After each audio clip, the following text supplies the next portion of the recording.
आपण मांडाल त्या अटी हितकारकच असतील, यात आम्हाला संशय नाही. अटी हितकारकच असतील, पण त्या तुम्हाला नव्हे तर मी ज्या आलमगिराचा बंद आहे त्या बादशाह आलमगिराना.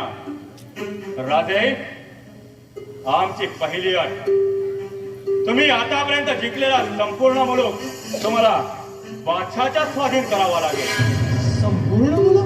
हो, संपूर्ण मुलूक. तुमच्या 62 गडांपैकी फक्त 12 गड तुमच्या स्वाधीन राहतील, तेही आम्ही दाखवते. बाकीचा मुलूक बादशहांचा. तुमच्या उपजीविकेसाठी फक्त 1 लाखाचा मुलूक तुम्हाला मिळेल. मिरसेजी, 12 गडाखालची सरदेशमुखी तुम्हाला मिळावी म्हणून आम्ही. माझी फौज मी कशी पोचणार? तुम्ही आदिलशहाचा मुलूक काबीज करू शकता, पण त्यासाठी तुम्हाला बादशाला 40 लाख खंडणी द्यावी लागेल. एवढी दौलत मी कुठून आणू? त्याचाही विचार आम्ही केलाय. अट क्रमांक 2, यानंतर तुम्हाला बादशाची साखळी स्वीकारावी लागेल. पण खा 2 लाख रुपये. म्हणजे स्वराज्यावर पाणी सोडलं ते सोडलं, आता यवनांची चाकरी करायची. तुम्हीच नाही, तुमच्या सोबत तुमचे युवराज हे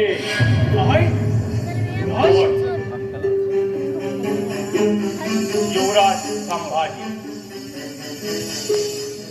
अट क्रमांक 2, यापुढे युवराज संभाजी नाही बादशाची चाकरी स्वीकारावी लागेल. त्यासाठी त्यांना 2 लाख तनखाही मिळेल. किती असेल युवराजांचं वय? मिर्झाजी, युवराज अवघ्या 9 वर्षाचे आहे. 9 वर्षाची उमर म्हणजे काही कमी नाही. आणि आम्हाला खात्री आहे ना ते युवराज संभाजी आपल्या इतकेच हुशार आहेत आणि आणि बादशाच्या दरबारात पटापट शिकतीलही. आणि मिर्झाजी, पुढची अट? शेवटची पण तितकीच महत्वाची अट. जवळ तह पाळला जातोय तो आपले युवराज आमच्याकडे ओलीस म्हणून राहतो. मिर्झाजी, चिंता करू नका राजे.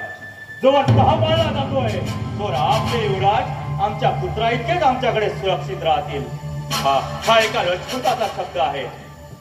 पण तहाचं एखाद्या कलम जरी मोडलं गेलं तर तुमचे युवराज या पृथ्वी तलावर नसतील. हाही एका राजपुताचा शब्द आहे. मिर्झाजी, एवढा अभिमान बाळगता आपण राजपूत असल्याचा? अलबत.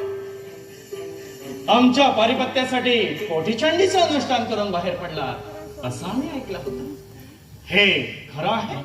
सच्ची बात है राजे.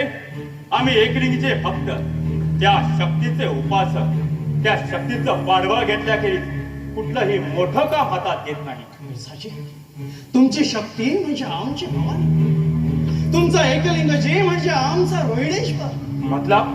मिर्झाजी, आपण दोघेही शिवभक्त, शक्ती उपासक, शत्रू म्हणून एकमेकांसमोर उभे आहोत. ज्या निष्ठेनं आपण एकमेकांचे स्नेही जोडीदार बनायचं, तीच निष्ठा आपल्याला एकमेकांचं शत्रुत्व पत्करायला कारणीभूत ठरते. हे विचित्रच नाही का? राजे, तुम्हाला नेमकं काय म्हणायचं आहे? मिर्झाजी, आपल्या गावावर औरंगजेब दिल्लीच्या तख्तावर बसला आहे हे आम्हाला माहिती आहे. त्याऐवजी त्या तख्ताचे आपणच धनी बनला असता तर अधिक शोभन दिसलं. राजा साहेब, मिर्झाजी, औरंगजेबाचा मिर्झा बनण्याऐवजी सम्राट जयसिंग बनला असता तर आज दक्षिणेत उतरण्याची पाळी तुमच्यावर आली नसती. आम्ही आमच्या पावलानं दिल्ली जवळ केली असती आणि तुमच्या पावलांसाठी आमच्या हृदयाची कमली अंतरली असती. मिर्झाजी, हे आमचं छोटस राज्य आनंदानं तुमच्या पायी पसरून जन्मोजन्मीचा तुमचा गुलाम झाला असतो. राजे, मिर्झाजी, अजूनही वेळ गेलेली नाही. ज्यांच्या सेवेत देश, देव, देऊळ, राऊळ, धर्म काही सुरक्षित नाही, अशांच्या निष्ठेला काही अर्थ प्राप्त होतो का? मिर्झाजी, 2 दिलांची युती झाली तर पहाड फोडण्याचा मिळवण्याचं सामर्थ्य प्राप्त होईल. दोन शिवभक्त एकत्र आले तर हा परकीयांचा पट गुंडाळून टाकायला किती सावशी. मिर्झाजी हा म्हणता आलमगीरांचं राज्य आपण उलथावून टाकू. पाबंदी रखो राजे जुबाबे, पाबंदी रखो. मिर्झा राजाच्या गोटात असली भाषा वापरली जात नाही. या मिर्झावर फक्त त्या बादशाह आलमगीराचा सत्ता आहे. हा मिर्झा फक्त त्याचा बंदा आहे, लक्षात असू द्या. मिर्झाजी तुमच्या एकलिंगजीला स्मरून खामोश, एक शब्दही उच्चारू नका. दिल्ली तख्ताचा उपमर्द करणारा एकही शब्द यापुढे खपवून घेतला जाणार. आपण शरणागतासाठी आला आहात, त्या बेचैनीमध्ये गद्दारीचा विचारही मला जाणू नका. मिर्झाजी हा गद्दारीचा विचार नाही, देव धर्म आणि देश यांच्याशी मान राखणारा विचार आहे. खबरदार, त्या परमेश्वराचं नाव घेतलात म्हणून आतापर्यंत तुमची बकवास ऐकून घेतली. आता आम्ही काय सांगतो ते निमोटपणे ऐका. मुनींचे 10चा नमुना घेऊन येतील, त्यावर मुकाट्यानं सही करा. आणि आम्ही हा तह अमान्य केला तर जरूर करा. तह अमान्य करून तुम्ही सुरक्षित माघारी जाऊ शकता. पण लक्षात ठेवा राजे, हा मिर्झा संधी एकदाच देतो. परत तुम्ही तहासाठी या छावणीमध्ये येऊ शकणार नाही. संबंध मावळ मुलखात माझं सैन्य पसरलंय. तुम्ही आणि तुमच्या 62 गणांच्या माथेकड्याची सुरक्षित राहतील.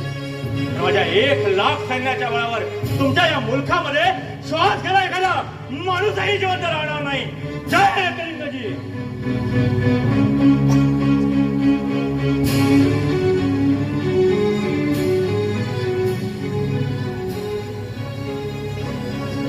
आई जगदंबे, तू या शिवाजीची सत्व परीक्षा तर पाहत नाहीस ना. हे मिर्झा राजे एकलिंगजीच्या याच मुलीचे पराक्रमी दुसऱ्या एका शिवभक्ताची पूजा उलथवून टाकू पाहत आहे. ती यमना धर्माला प्रसन्न करण्यासाठी नाही मिर्झाजी. मिर्झाजी तुम्ही हळदी घाट विसरला असा,